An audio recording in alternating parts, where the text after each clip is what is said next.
Hey, everybody, it's me, Maurice Brown. Welcome to the Maurice Brown Comedy Hour as we are now at our 6 o'clock hour with our final comedian of the day. It's been a great day. This comedian is from the Washington, D.C. area. After a career in the IT field, he said, I'm done. I'm going to be a comedian. He made the decision and never looked back. And since that time, he's hosted shows for Tony Woods, a local favorite who you guys very well know if you know anything about comedy, has been worked very closely with Dave Chappelle, Clay Miles, Kevin Lee, and other national touring comedians. After being a participant in Magooby's 2010 record-breaking event for longest running comedy event, he continued to work the road, featuring on several comedy showcases. And in 2011, he co-founded the DC Comedy Writers Group with Mandy Dalton. He's also the author of the Addicted to Comedy column, and you can find that in Stage Magazine, Stage Time Magazine. And it was created to inspire up and coming comedians to become better writers, performers, and develop an understanding about career management. I've read all those articles. Awesome. I highly advise you folks to check those out. Very informative columns about stand-up comedy. Ladies and gentlemen, we will not delay any further the introduction of the very funny and the very talented Wayne Manigo, everybody. Welcome, Wayne, to the show. Thank you for having me. What a great introduction. My mama would be proud. Well, I tell you, man, a very stellar start there. We were talking just before coming on air about the pandemic affecting our ability to get out and all the alternatives to comedy. And tell us a little bit about your experience on the virtual platform. Well, it's kind of funny because as soon as the pandemic came out, the first thing people started asking me was, well, hey, what's going to happen to the comedy writers meetings? Are we going to be meeting? And within the first week, we decided that we were going to go virtual. So we took that on Zoom.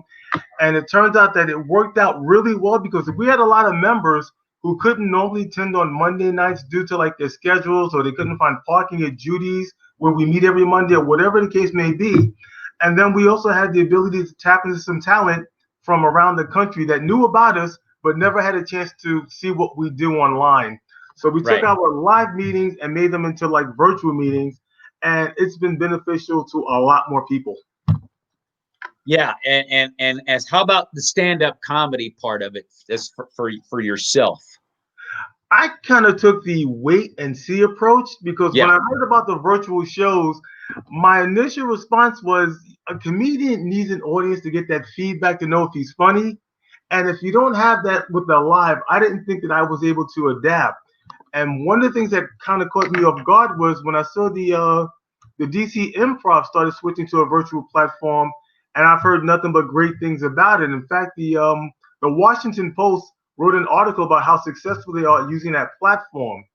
So I'm seeing that initially like it's a negative, but since we're not going to be on stages for quite some time now, I think Yeah. myself and a lot more other comedians may have to take that time to learn how to adapt.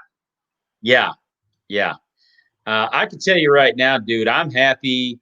I mean, I've learned a lot of things. I can't say I'm happy, but it's kind of a complicated thing. But I'm thankful for COVID-19 for this reason alone. Get this, Wayne, for the first time in 15 years. I kid you not, my coworker, get this, Wayne, before leaving the bathroom,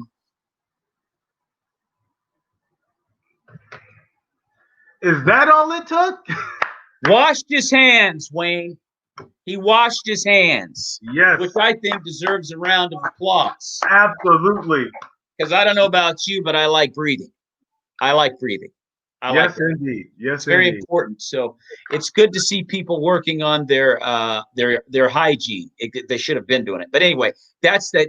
I guess that's something to be excited about. But outside of that, Wayne, I realized because I was talking to another comedian, and she was saying, I'm so relieved that the pandemic has hit because it slowed me down. And then I thought about it, and I said, you know what?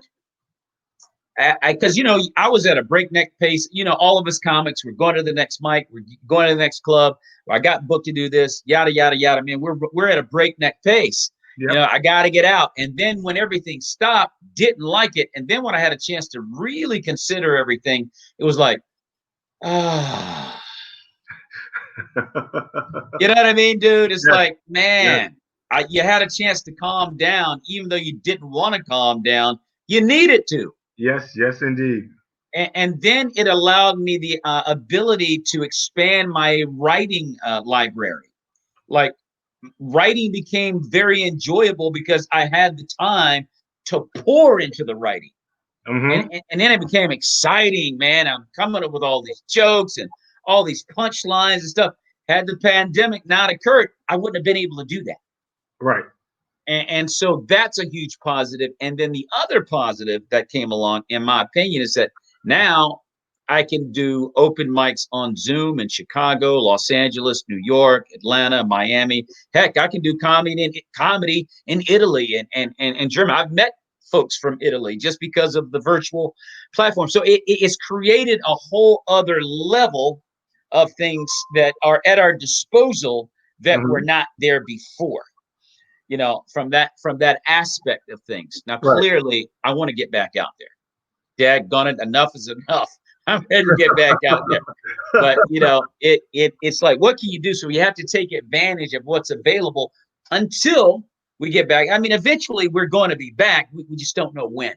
Right. And I've seen some comedians that are they're taking the risk. They're doing some comedy shows that are indoors. I kind of question that because you have restaurants that still aren't safe with having customers indoors.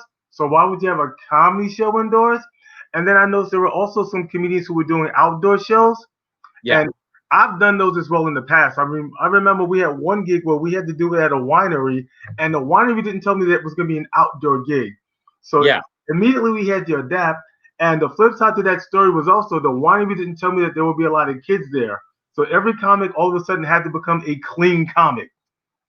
Lucky for Yeah. us, we had Because they were outside. huh? Because they were outside. Exactly, with a bunch of children running Yeah. around, but we worked it out well. In fact, Kevin Lee was the headliner that day. We had Mike Black with us, and it was myself, and we're all professionals, so we learned how to adapt. The outdoor Yeah. part kind of threw us off, but like, okay, now you got to be clean. Every comic should have that ability. Yeah, and you're a professional. I love your ability to like translate into a clean environment if you need to. I mean, and that's what professionals do. I say this all the time to the guys out there on the scene. It's like whatever your style is, that's your style. Just understand this. If you have big dreams in this field, you will never, if you don't think that you have to be clean, you will never be on Jimmy Kimmel, Conan O'Brien, Seth Meyers, Stephen Colbert. Those guys will not have you on their show doing that. It's fine if that, because you don't get to do that unless you're Bill Burr. Yes. You don't get to do that unless you're Richard Pryor or George Carlin or Kevin Hart. Those guys are great. They get to pass and do whatever they want. Oh, by the way, when they are on Conan O'Brien, they're clean. So it's just something you got to have in your toolbox. And you have to start clean because, like you mentioned earlier, you're not going to get on any of the bigger shows being dirty. Even if you do an audition for America's Got Talent and they only give you 3 minutes, they want a clean 3 minute set for like regular television. Yeah. And one of the advantages I had was having the Darcel Blogman, the Fat Doctor, as a coach, as a mentor, as someone that helped guide you with your comedy career, letting you know from his experiences, both working clean and working blue, the advantages and disadvantages of doing that. But all of his students were forced to, well, we weren't forced, we could have quit, but we were taught to write clean. They always say you can take a clean joke and make it dirty, but you can't take a dirty joke and make it clean. And that's why when Fat Doctor passed away earlier this year, it crushed the soul of the DC comedy scene because he has helped so many people over the years. And a lot of people didn't get a chance to say, hey, Fat Doctor, thank you for teaching me the right way to do stuff. Yeah. And it was a shame, losing him because he was so gracious with his time. He loved to help people get better. Yeah. And he was a really good dude. I remember him. I met him at a couple of believe it or not, I met Fat Doctor Dude at a Christian comedy conference, and he's just yeah. I mean, he was there. I was like, "Hey, man, what's going on?" We chopped it up and everything, and a really nice guy, man. He's just down to earth. Again, a true professional. Yes, A true absolutely. professional. Really good guy, man. I really liked him a lot, man. It's sad, but that he left us so early. It's really sad. But Yeah. as I was saying, you really are a professional, Wayne. I want to ask you, because of the pandemic and what we're dealing with right now, that we're in a real great unknown right now. Mhm. But where comedy is concerned, do you think the future? What do you think the future of comedy will look like? Do you think it will be different? From this point going forward. I mean, even when we get back to normal. Oh, that's going to be a difficult question, and here's why. Again, if you're looking at comedy from the stand-up point, you've got that interaction that the comedian wishes to get from the audience. If you're looking at comedy writing from like the guys who are writing like the YouTube skits and pilots to the guys who want to write like the next versions of sitcoms, Yeah. normally sitcoms are based normally sitcoms are based on what goes on in your everyday life. If you're like a writer, and I take the show Everyone Loves Raymond as the ideal of that. The writers on Everyone Loves Raymond were forced to go home early to spend more time with their family so that they can come back and say, hey, this is what happened in family life. How can we throw this into like the Raymond show? Because you're taking real family experiences. Yeah. Now, if you take what's going on, that's the new, what we'll call the non-normal. Hopefully this will end and this will be something that you don't want to see in a sitcom. I mean, as a YouTube video for like a couple of months, great. But Yeah. most sitcoms go into syndication after 5 years. I Yeah. don't want to hear about this 5 years from now. I look forward to the day when we treat our facial masks like we did fanny packs. We just throw them back and look at like kickback videos. Right. Right. Yeah. I've heard some really weird stories about how everything might be different. Like I said, we're in the great unknown. We really don't know what's going to happen. But I really would hate to see comedy look any different from the way we left it. You know what I'm saying, Wayne?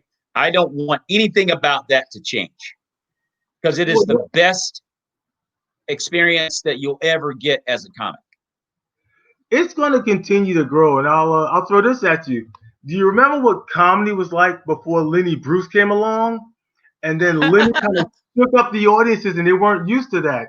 And then Richard Pryor and George Carlin came along, and then they shook it up. And so it's going to go through cycles and phases. So the comedy's going to expand. I think what's going to happen is writers greater than myself will take what's going on now and say, okay, now here's what we're going to do with it, because based on like both the history of comedy and my new experiences is the new comedy.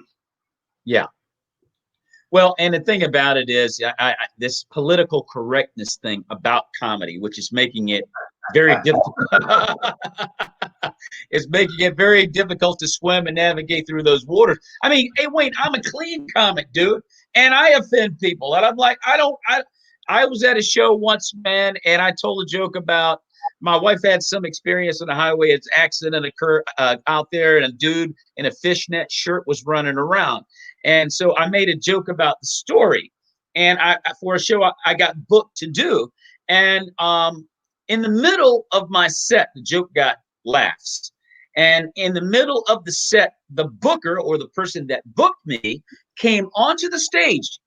I kid you not. And she said, she motioned to me and she said, "Can you apologize for that joke you just told? You just offended my nephew. He's gay."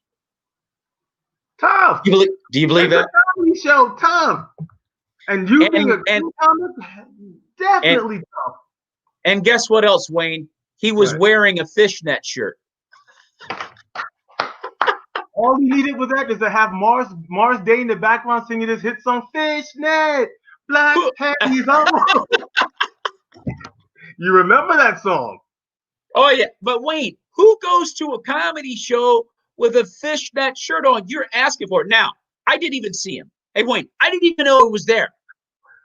You see what I'm Right, saying? right. It's like I, This is your joke. and These are people. your materials. You know what? He might as well put on lipstick so that he'd have a reason to be offended, because now he's a true target.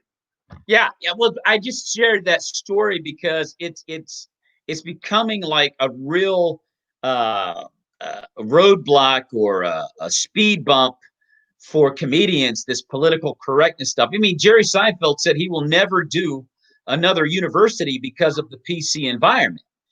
Jerry Seinfeld, I mean, in clean comic, but he offends. We're in a time in America where everybody's got an agenda.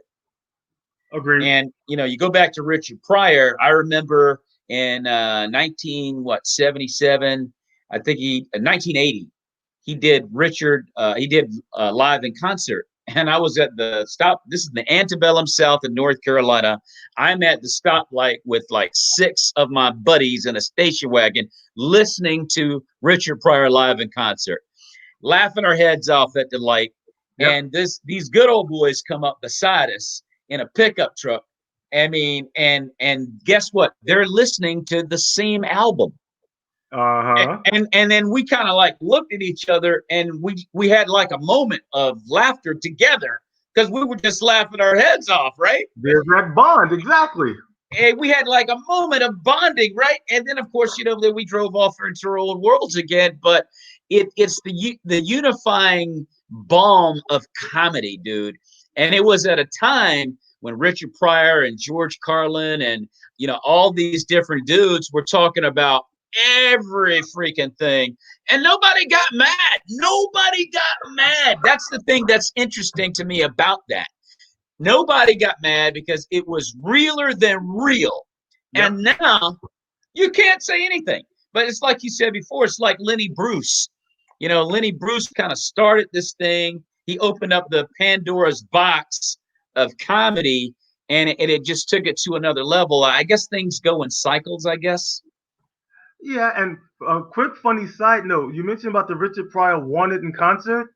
Yeah. Did you know that was also the first comedy film ever filmed live? Broke box office records. It was the very first one to be played in theaters. Well, I forgot about that, but you're right. That was what was such an enigma about Richard Pryor. Like, he set the stage for what comedy is now.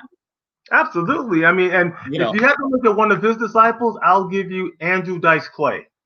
Yeah. Another shock comic who just didn't really. Come on, the man's been banned from Saturday Night Live for life.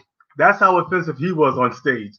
But the chances that he took in comedy, and his career also had like a lot of ups and downs, but he wasn't afraid to take chances with this comedy. So I'm thinking, if you're a comic and if you're true to the comic that you want to be, one, have a better understanding of the business because there are going to be highs and lows, and two, understand how to ride them out. Because I think, and this is true for like other professions in the entertainment industry as well. Yeah. If you get to the point where like your career is not going the way you want and you start getting depressed, that's when all the drugs and the alcohols come in. And then like years later, people go, where'd he go? He used to be so good. He could have been the next great whatever. But I think that a lot of people have a hard time with the slow moments because when you're on stage, you're the king. When you're in between gigs, you might be writing, you might be rehearsing, you might be doing other things that are comedy based. But when you're at a point where you're low, that's what tests you both as a human being and as a comic. Yes, it really does, and I think that when you look, Wade, I again, dude, I'm a clean comic, dude, and I make people mad all the time. I mean, it's amazing because the toes get stepped on so easily by people. I was at a Christian show. I was at a spoken word event, which is church, really. And they had comics. And so they invited me to do some comedy there. And I was telling these jokes about preachers and they loved it, man. I mean, flashbulbs were going off. I was giving them the jokes that they wanted to hear, but I wanted to tell a joke about the N-word and just hoping that, okay, they'll understand because I'm not going to be reckless. I'm just going to just use it as an example. And I figured they would, because I have a 95% success rate of laughter with that joke. Right. So I'm going, okay, because the NFL made the N-word a penalty about 3 years ago. Because imagine all these white referees on the football field listening to these young brothers throw the N word around. It's like a tennis ball, N word just going back and forth, back and forth. And these white guys, they don't know what to do with it. What do they do with this, right? So they decided to make it a penalty, right? It's effective, Right. foul. That's a penalty. And I was just making a joke about it, and I said, that's like penalizing a white man for calling another white man dude. Wow. And so I had a whole bunch of stuff with it, and I was like, we have a penalty on number 21 for calling another player dude. 15 yards, first down, Confederate Wow. flag. Wow. Confederate flag. Wow. Man, that joke always works, man. But boy, they got so mad at me at that place, dude. Oh, man, I was as soon as I told that joke, dude, I was done. They didn't want to hear another word from me, man. And I'm going, man, aren't you guys mature enough to understand, a lighthearted moment of reality? It's Yes. real. Yes. Yes. But anyway, Wade, the political correct, and I don't care. And by the way, Wayne, I don't care. I don't I either. just, I mean, this is why I remember right after Donald Trump got elected, and all of a sudden everyone's doing all of these Trump jokes. I wrote an article. I think I threw it on Medium.com, and the article was called "Your Trump Jokes Are Not Funny." And what I did was I based that on a series of newspaper articles where I read where comedians were getting assaulted in comedy clubs while telling Trump jokes.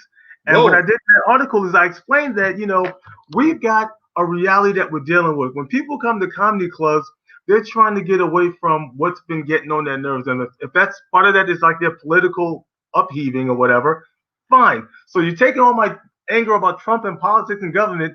I'm going to a comedy club to get away, and now you're throwing it back in my face again. And if you're in a comedy club and making that 2 drink minimum, you're probably getting pretty buzzed. So you're getting upset, and that's why a lot of comedians were getting assaulted on stage. And I tried to explain. I mean, even Wanda Sykes at one point got booed for telling a Donald Trump joke. It was okay. that. This is like in the early part of his career. Now it's just way old hat. Everyone's all through it. But even back then, it's like if you keep telling these jokes, and there are going to be so many comedians telling so many Trump jokes, and let's face it, they're not all good. So No, they're not all good, and that's what really makes people mad when it falls off the table. But if you can get a laugh or a pretty decent response, most people will leave it alone. But if it doesn't work, you're asking for trouble. But it's all about how you convey that joke or the thought, because the idea is not to offend anybody. This stuff is funny. We're there to laugh. Nobody's there to make any political statements or get on a soapbox and start preaching. I'm a Christian. I'm not there to start talking about the Bible. I'm here to talk about life and try to make you laugh about everything we experience. So that's the thing about comedy as well. This is a comedy show. Let's all have fun here. That's the idea. So and the I biggest want thing to. that I was gonna say, the biggest thing that the fat doctor taught all of his students is that if you're gonna be a comedian and you're gonna try to be a topical comedian, you better be good and fast at your writing, because it just takes time to take a joke from a premise to making it funny to making it yours. And if you're working with things that are topical, in 2-3 weeks it won't even be worth mentioning anymore. Right. So why Exactly. focus on material that you can't use over and over until the way I said it is like until you record your album, because I figure once it's on video, the album's released on like a different medium. Now it's time to come up with new jokes. I mean, you should always be writing, but in terms of what you perform for the public, I'm thinking Yeah. once you release it in a recorded medium of some sort, people go to see you live and they buy you DVD, and then they come see you the following year. They don't want to see what they've already purchased. No, they do not. They do not.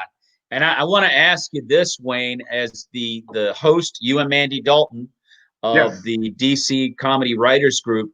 What yes. do you think about the comedy scene in DC compared to LA and New York and Chicago? Where would you rank the comedy scene in DC? That's going to be a two-part answer. Okay. Part number one is when I started comedy, the scene, I mean, there might have been a scene per se, but it wasn't one that we had full access to. And as an up and coming comic, one of the things that I said was I was frustrated with not getting enough knowledge about learning about the field. And we're talking like 2010, 2011. So I met with I think you know Sylvia Tremor Morrison, Yeah. and we got together and we hosted like a comedy seminar. And it was just based on, you know, we invited like a bunch of experienced veteran comedians to teach newbies about everything that you can possibly learn in a crash course on comedy. So we Okay. had people talk about marketing, advertising, designing websites. It was just so that if you're a brand new comic, then here are the tools you need, while at the same time giving other people a chance to network with other up and coming comedians. I mean, thanks to that event, I got to meet Eddie Bryant, and he invited me to perform at Laugh Out Loud. Other people heard about the event, so when I started working at Riot Act, John X already knew about me. He's like, I heard with these things that you're doing. So I kind of feel proud. You know, Ralph Cooper did a lot with us as well when he had RFD. He made it the job to like network with other comedians. So the scene has been up and coming. So from the time I started in 2010, watching it go through, I think it developed rather nicely. Now, Okay. comparing that to other scenes, it's difficult in my opinion, because some of the other mentors that I have told me, you know, if you want to be a better comedian, you go to New York. If you want to be a comedian that wants to get like a television deal, then you go to LA, because that's where all the studios and the cameras are. Yeah. But the scene as a whole, the best advice I probably got about that was from Tom Dreesen. He used to work with Tim Reed from the WKRP. Yeah. There Yeah. was a time back in the day. It was Tom and Dream. And when I interviewed Tom, Tom told me, whatever you do, if you decide to leave town, before you leave, get good where you are. Because once you go to like another city, another town, you got to start all over. And if you left your town with some accolades and some interviews or something, well, it'll push you up to the top in that other town. You won't be starting at ground zero again. So get good where you are. And then, I mean, road time is critical. I am so thankful that Clay Miles took me on a lot of road shows. So you get a chance to experience different audiences, because you got like the suburban audiences versus the city audiences versus like the redneck boys in certain parts of town. I mean, you never know what you're going to be into. And as a comic, you have to be willing to tackle it all. You do. And speaking of getting good where you are, I have a friend. Well, I have a friend of a friend who, because you gotta stay in your lane, and you got to know what platform you're ready for. So he took a gig out in Vegas on a high platform, like he was way over his head, but he gave the impression, yeah, he gave the impression he was up he was down for the challenge. He was ready, and he went out there and bomb, dude. I mean, it was so bad. And now his name is Mud. Even if he gets, relatively good at this, that stain is never going to be removed. Nope. You got to get good first, then get seen. Yes. And so you're right. Just to piggyback on the point you were making about that, it's like, hey man, be real careful about the gigs that you take. But Washington D.C., you mentioned Ralph Cooper. By the way, when he was running RFD, I don't know about you, but I'm going to tell you right now, and I've been doing comedy in DC since 2013, committed comedian since 2013, and I have not seen a better open mic than Awesome Thursdays comedy night with Ralph Cooper. And I miss Agreed. Ralph. I mean, 100%. Ralph just disappeared. He I don't know what happened to Ralph. I mean, Ralph just disappeared, man. But No, he's still on the was a scene, but great, RFD great closed open down. mic, man. What's that?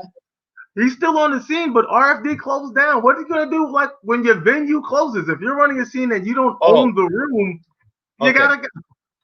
Yeah, see, and I didn't know that, because I know RFD ran after he stopped that mic. RFD was still going as a Not for long. restaurant. Not for long. Well, maybe that's what maybe you knew it was. It was the inevitable was coming, I guess. Still, Exactly. whatever the reason is, that was the best open mic I've ever been to in Washington D.C. It was the best. It was the best run open mic. It was the most fun open mic. It was the most professional open mic. It was like a comedy show. What do you mean, And we like a need comedy Ralph show? It Cooper was a back. Ralph, comedy if you're out there, we need you back, dude. No, it's great. Yeah. The one thing I loved about the way Ralph ran the show was two things. One, Ralph kept the audience in control. In other He words, did. you let them know that, like you mentioned, it's a comedy show. No, you Yeah. will not be on your cell phones. No, you will not be talking between the comics. There was one show I remember, a guy was on the cell phone in the audience, and Ralph snatched the phone up and told the dude on the phone, he's at a comedy show right now. He can't talk to you. He'll call you after the show.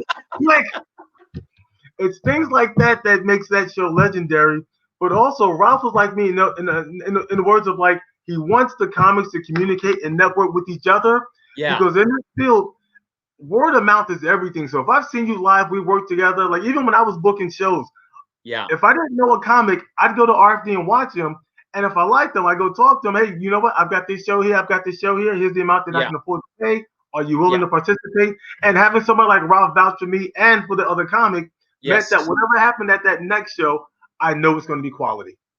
And that was what I miss from Ralph. It's like, and I don't want to denigrate the other mics in the city or other hosts because we got some great hosts and we have some great mics in the city. So I'm not saying that, but no one did it as well as Ralph. Like when you walked in, it was like you felt like, okay, we're gonna have what you said. We're gonna have some order tonight.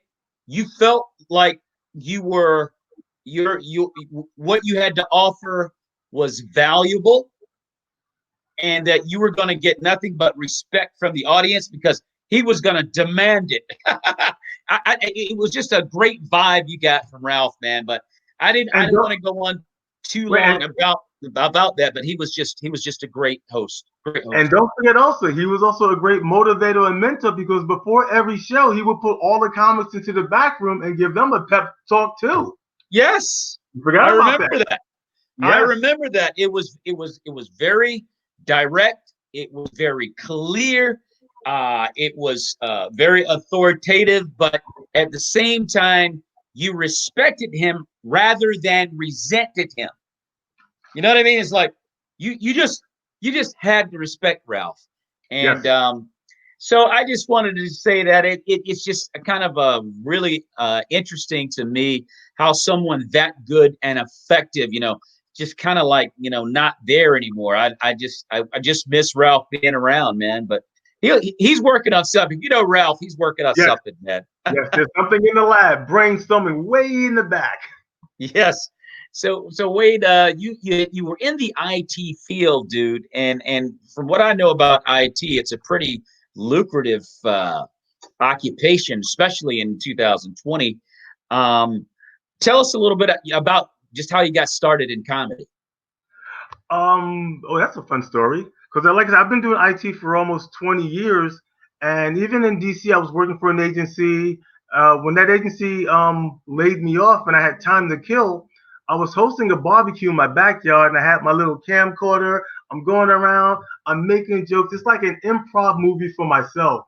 And someone said, Wayne, that's pretty funny. You should try stand up. And one of my friends was a stand up comedian, Ray Bradley. And so we got together. I wrote some stuff out. He gave me some punches. I went to the Palace of Wonders for my first comedy show. And normally comics get 5 minutes, but when you bring 20 people, you get more time. So I got like 9, 10 minutes. Yeah. And it was a blast. I mean, I got to meet a lot of the legendary comedians that we have on the scene, including Seton Smith, Aparna Nachala. There was so many other comics that were there that you're like, wow, I'm a part of this scene now. And they're all up and coming comics. And one of the things that keeps me inspired is watching how they left the DC comedy scene after paying their dues, and now they're working actors and actresses in Hollywood. Exactly that. And they got good where they were.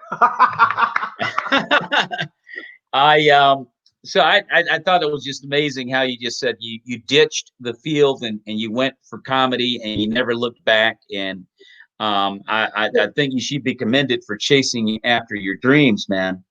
And you gotta remember, when I started my IT field, it was at the time where like everyone was using mainframes, but they started migrating to like servers and PCs had just come out. So a lot of companies were going to PCs.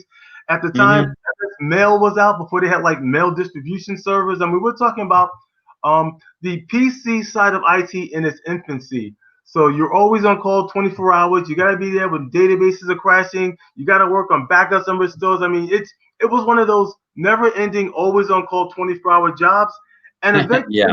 will grind you down. I mean, thankfully, as the industry progressed, they started breaking things into segments, and then Hmm. and this called pre-web. Then the web came. Now you've got this new series of IT technology that's about, and it Yeah. becomes a career field in its own right. I mean, it's gone from the days of like you buying a Microsoft server in a box. You had NT4. They included IIS as the web server. Browsers that just started getting popular. America Online was popular as well. So people are learning how to communicate more with the internet. So going from like that part of technology, watching that grow, it became a lot. And then you have to kind of like pick and choose what part of technology you want to be involved in. But at Hmm. the end of the day, it just became boring. It's just, I mean, it's the same day, same. The technology never changes, and you keep learning more and more stuff, but the principle's the same. Yeah. The principle's like, here we go again, here we go again. So something new came along, comedy. I'm like, wait, I never had a chance to express my creative side. Let's see where this takes me. Right. Right. Right. Right. Wayne, I want to switch gears real quick about some things that Looking are here. happening in our country regarding the social and racial climate in America. It's pretty hot right now, and Uh-huh. it's surrounding George Floyd.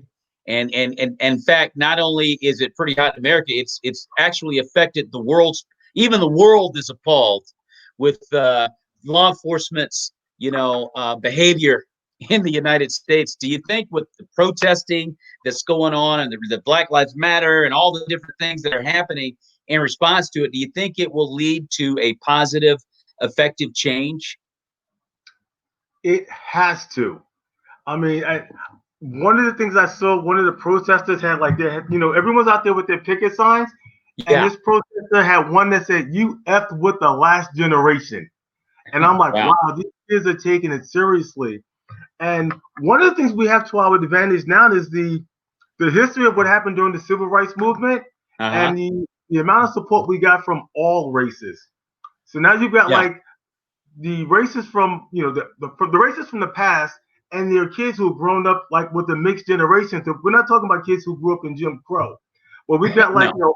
white kids who are seeing what's happening to Black America, even from the Rodney King era down to like almost every case you can find. More and more people are paying attention, and I think it's a good thing that the world is paying attention as we're growing up with each other now. So the things that my parents have gone through, I haven't gone through, but our kids haven't gone through either. So everyone's got like their generation of things that happen, but at the same time, we are that melting pot. So those experiences are becoming more and more shared. So I think by the time with the George Floyd incident, I think the entire world, based on our history of what happened and the stories that we share with each other and our friends and our families, it all collided into one big ball. And I think that's when the world said, enough is enough.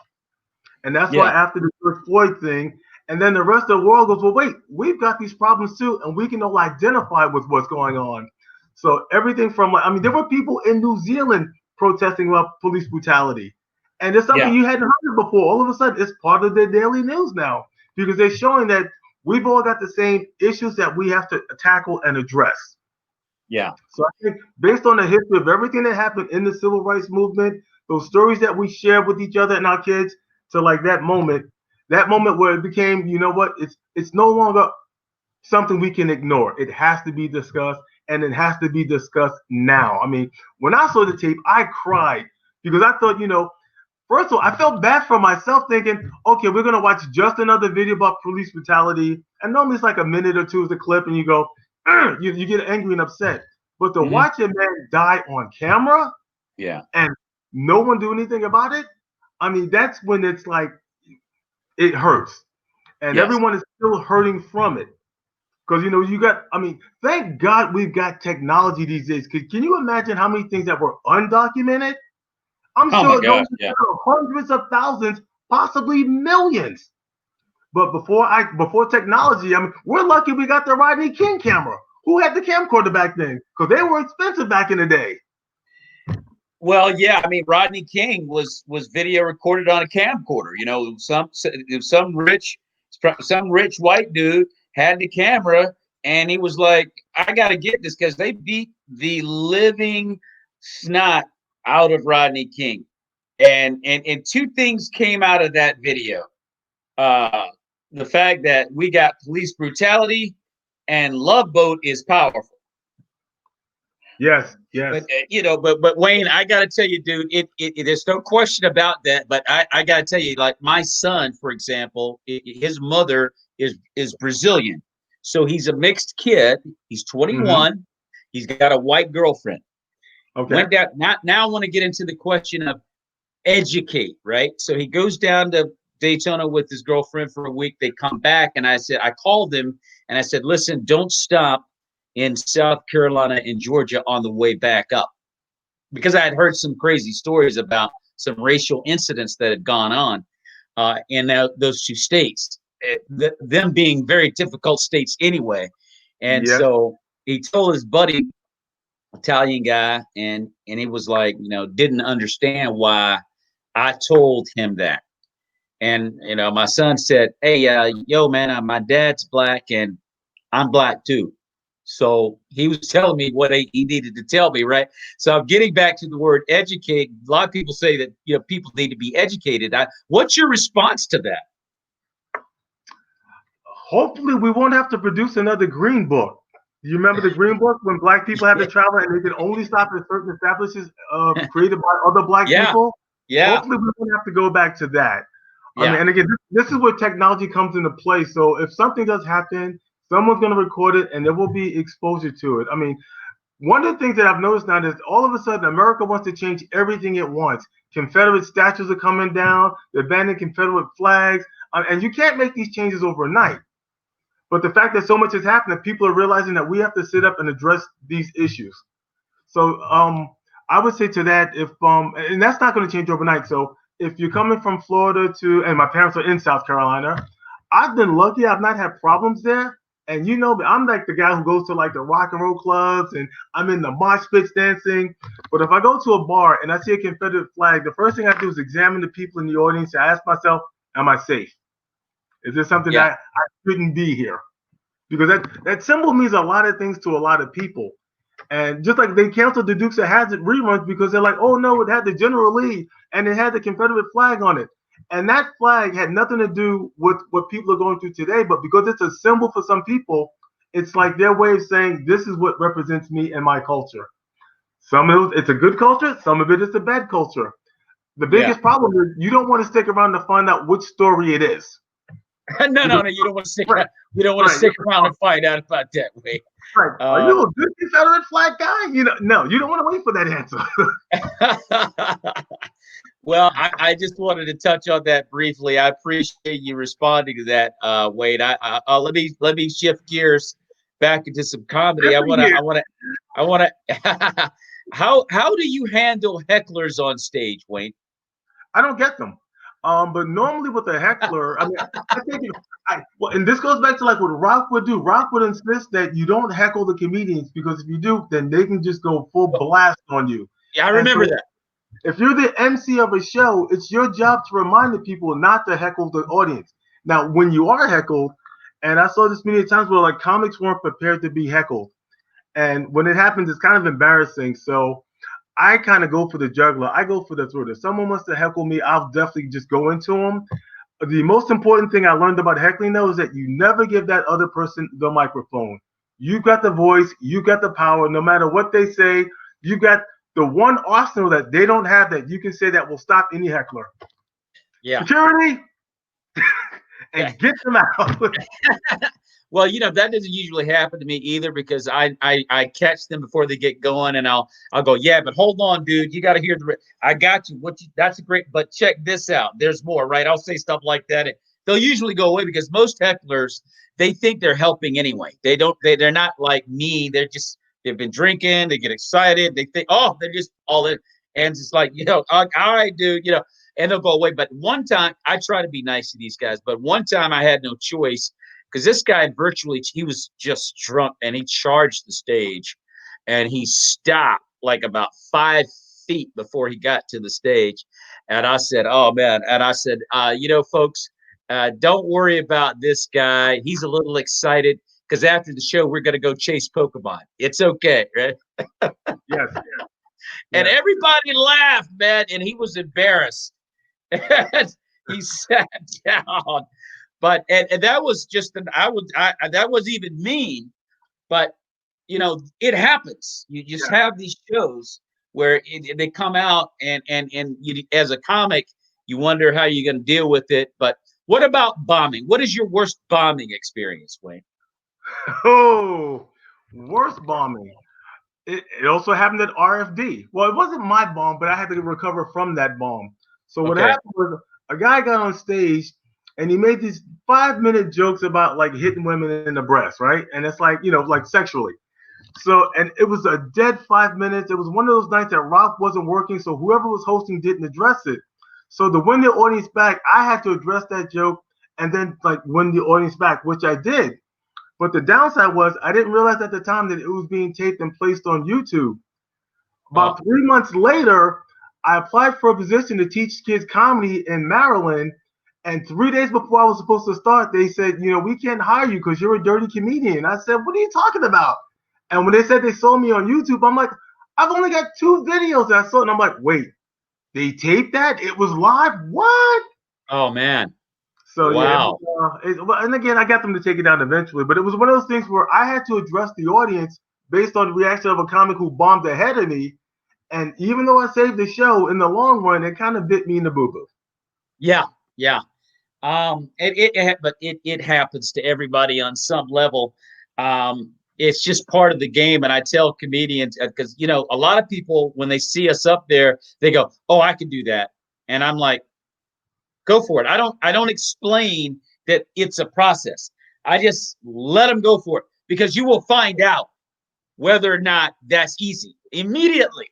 Yes, You will yes, realize it's not as easy as it looks. We as comedians, the skill that we have learned, one of the many skills, is we make it look like a casual conversation.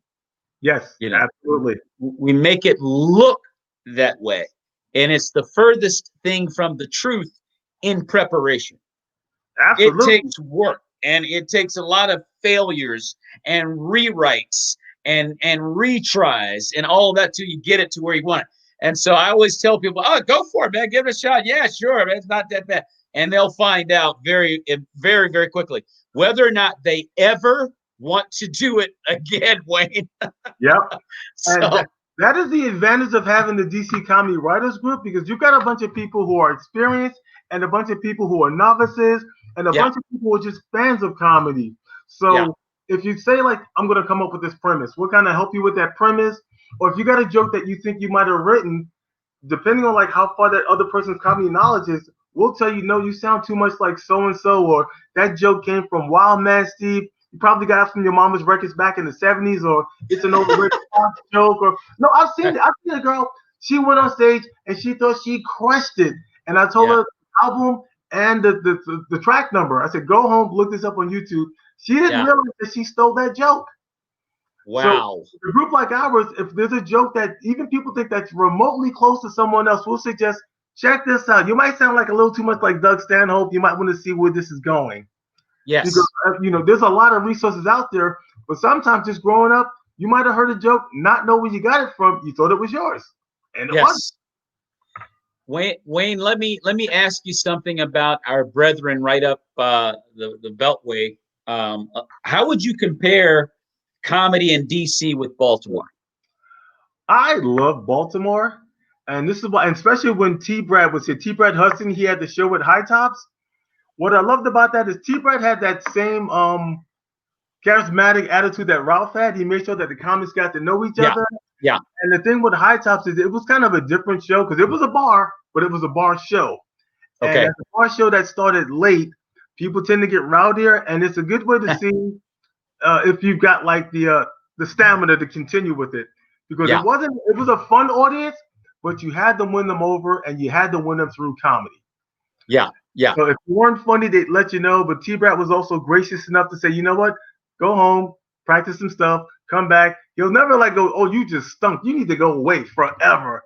He gave that same support. But the Baltimore audience, I'd like to call them like more of the working class audiences. Because we had okay. the same thing when I went to Pennsylvania, where yeah, they'll support you and they'll laugh with you if you're funny, but you have to be there to deliver the funny.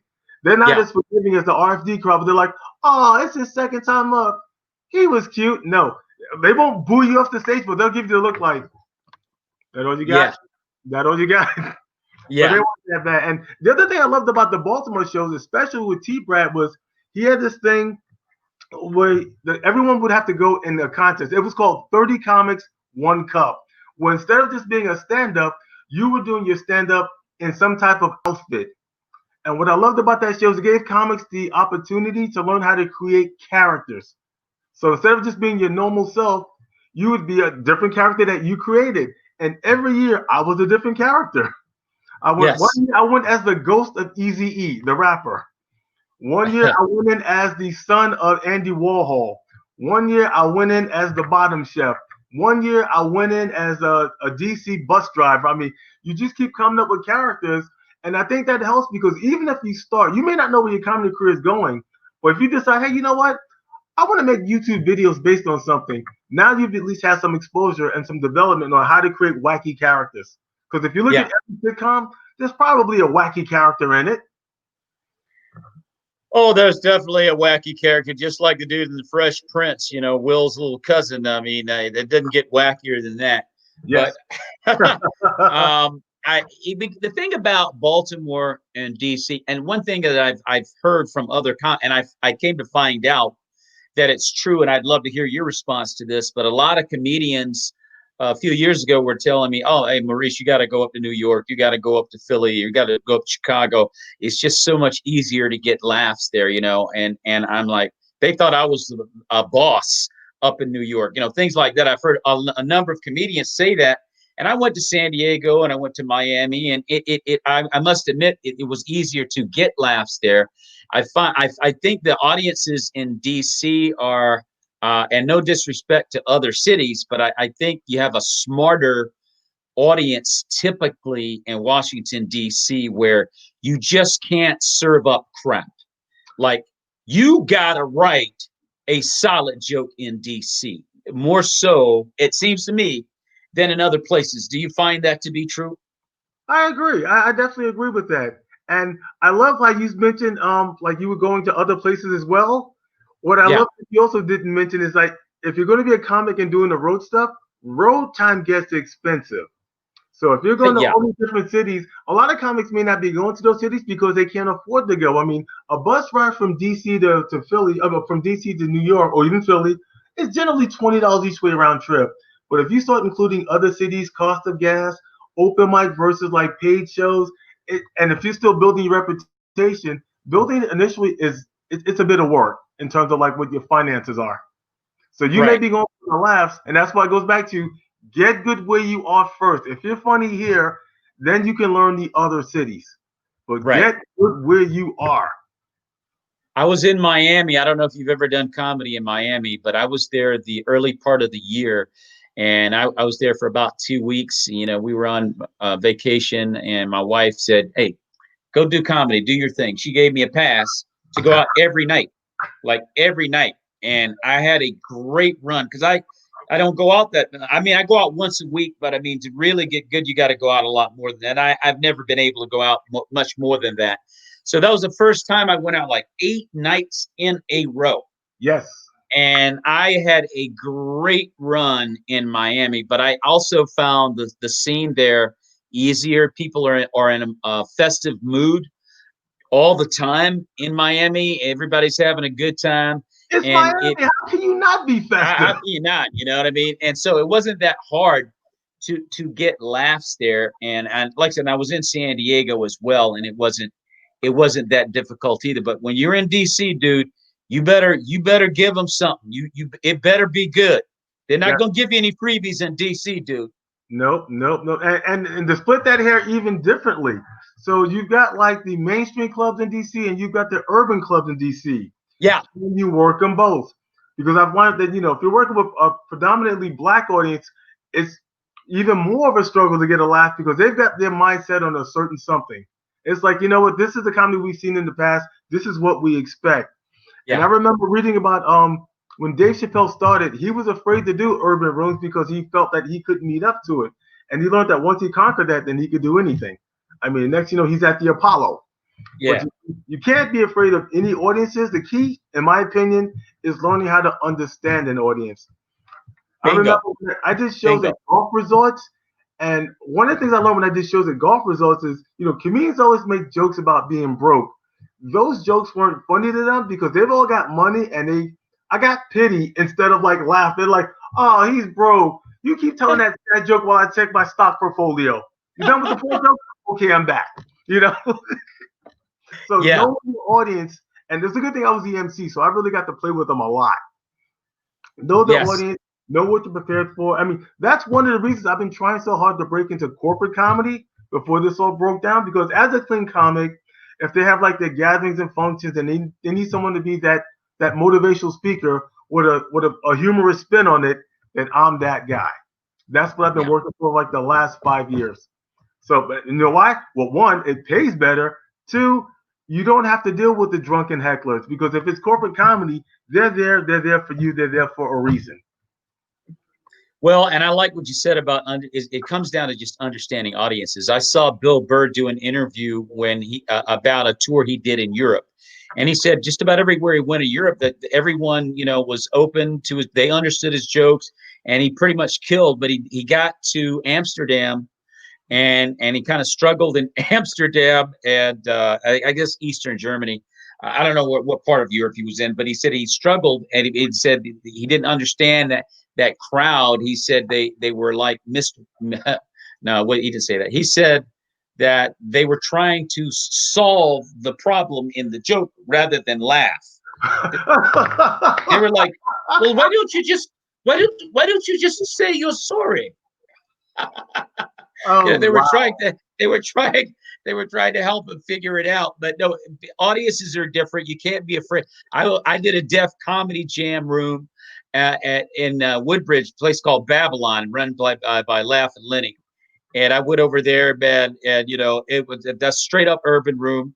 And I was trying to figure that audience out. And believe it or not, and I was bombing, but I came up with the last joke, and I used the one with the N word and about the Confederate flag and all that stuff, and it killed the room. Standing It, ovation. no, they loved it. Everybody in the room loved that joke, and to the point where I extended it to where and I told them, I said I actually bombed at a church function with this joke. I said they were probably all out of the parking lot saying, "Do you believe that nigga said nigga?" But anyway, uh, and then it killed over there. But I guess what I'm saying is, like you said, you gotta learn the room and adapt to the room, and you don't really have to go to the gutter necessarily, but No, it's subject matter. It's subject matter, rhythm, style, and then you just go from there. But you can't be afraid of any room. You nope. cannot. No, you cannot. Um, Man, this has been a great convo, Wayne. I had a lot of other things I wanted to get into. We got to have another show one of these days in the near Sure. future. Great conversation. Love talking comedy with you, man. I could talk to you for like ever about comedy, man. I I, tell I, ain't, people I ain't I'm gonna a lie. walking database of useless information when it comes to comedy. I've studied comedy up, down, left, right, and one of the key things I'll leave you off with this is one of the key things I learned is that if you want to learn from other people that you want to mentor you, Yeah, make it worth their time. And by that I yeah, mean when I started writing for Stage Time magazine, one of the reasons I wanted to do that is because it gave me a platform where I could go to people and say, hey, guess what? I'm a writer for Stage Time Magazine. I've got all these questions for you. And because I got a platform that they could identify with, they're like, oh, wait, you're a comic writing for a comedy magazine. Sure, I'll spend some time with you. And now that yes, everyone's got like YouTube channels and things like that where they can build their platforms, it's becoming easier to ask people for information because they know that in addition to helping you, you're promoting them. So it's not that you're just 100%. taking, it's tit for tat.